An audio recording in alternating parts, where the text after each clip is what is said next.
Hello and welcome to this lecture. So in the previous lecture we just made this payload or the script where you can send the mail of the input or basically the command that is inputted on the cell and executed over here, and we just get the result and we send that result through this send mail method.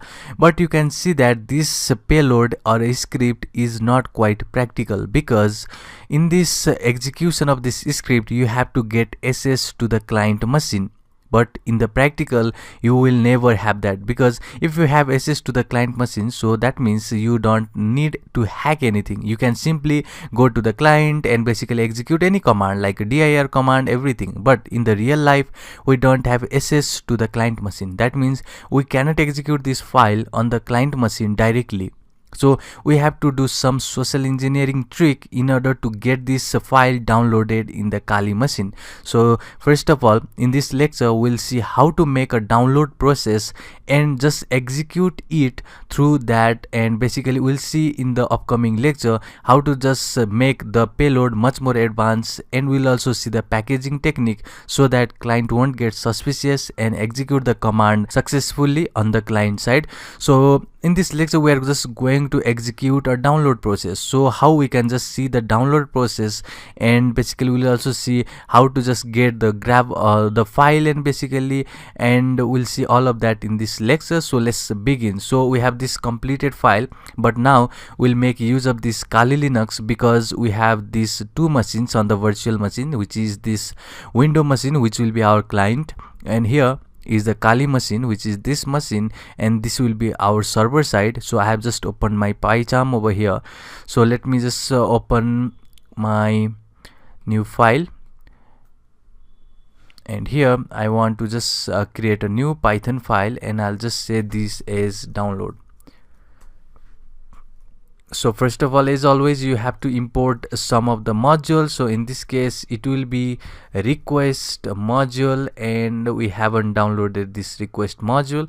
So first of all, go to the settings, and here on your project and the project folder you will have this project interpreter. Go to this plus sign and let's search for this request.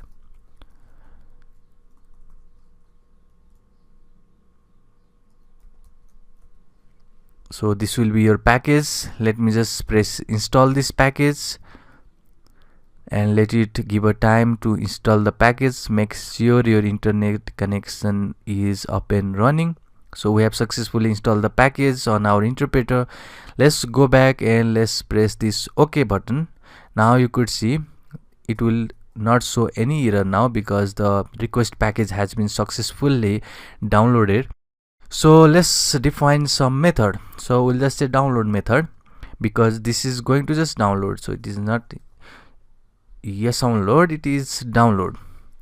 So in this download you have to pass something. So in this case I want to pass URL that is to be downloaded.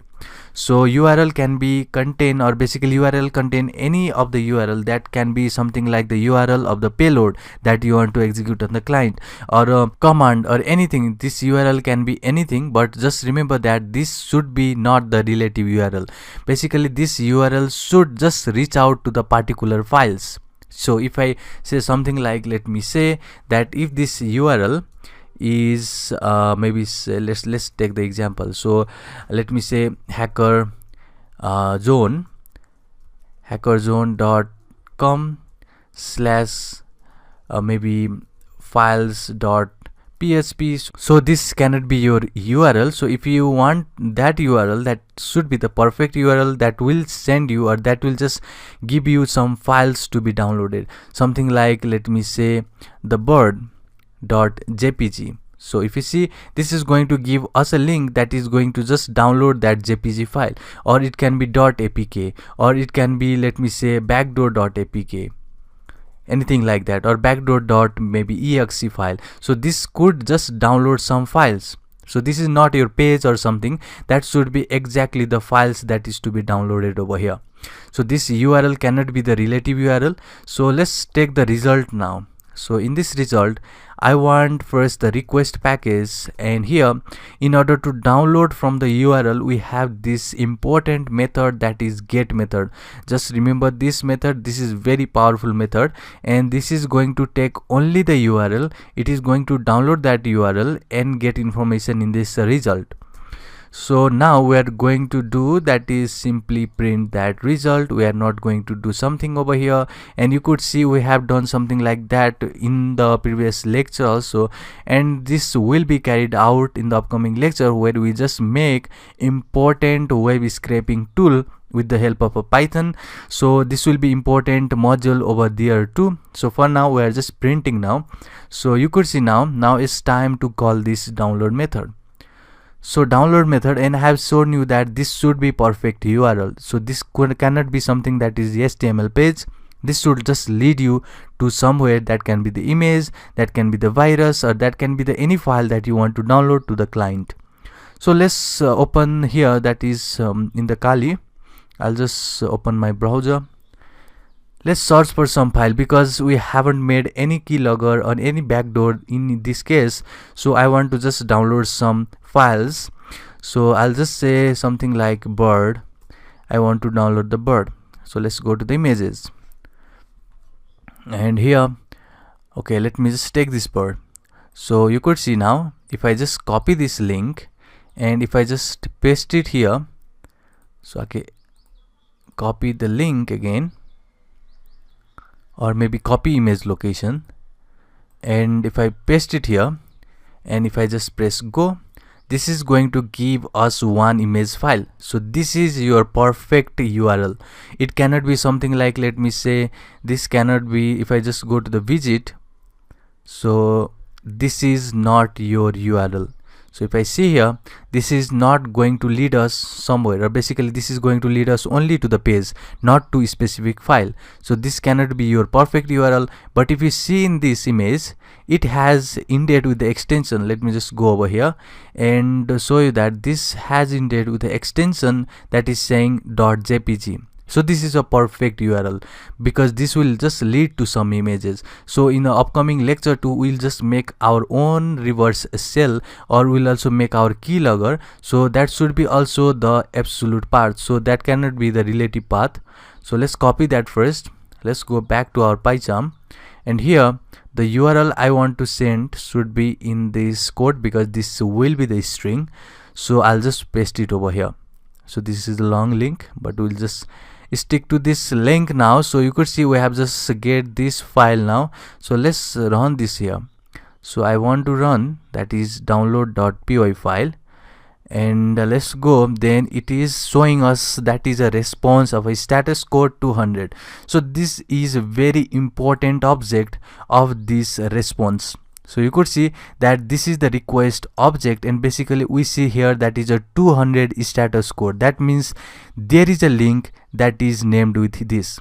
So that means we have successfully shown that there will be the request, or there is basically the request to that file. Now you could see that this link exists. That means it is showing us 200 status code. That means this link exists, and this request has successfully grabbed the content from that URL. So now in order to see the content, we have this content attribute over here. So let's run this and show you that pages. So this is your content of that file, which is a JPG file in the form of binary code. So this is your binary code. This is not the actual content. It has converted, and you can see this starts with B. That means it is a binary file, and basically it has converted that file which we just see in here. That is, this image has been converted into that binary file, and you could see we have successfully grabbed the content of that request that is done with this request package.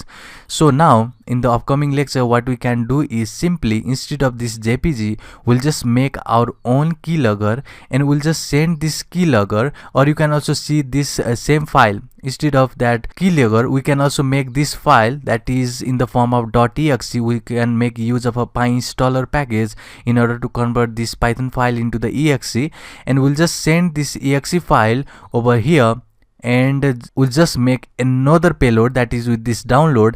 And basically when this is run, it will automatically download that file onto that file, or basically it will automatically download that file onto the client, and it will execute that, and we'll just get complete access. And basically instead of just directly accessing the client computer, we can now access the client computer from this download method. And first of all, we have to make this package. We'll just send this, we'll just deliver it in a way that this won't be suspicious, and client will execute that, and basically we'll just get now from this download. So basically what happens is the user need not have to download again manually. They will just do this with this method. So this will be covered in the upcoming lecture, how to make our payload much more advanced than before. So see you in the next one.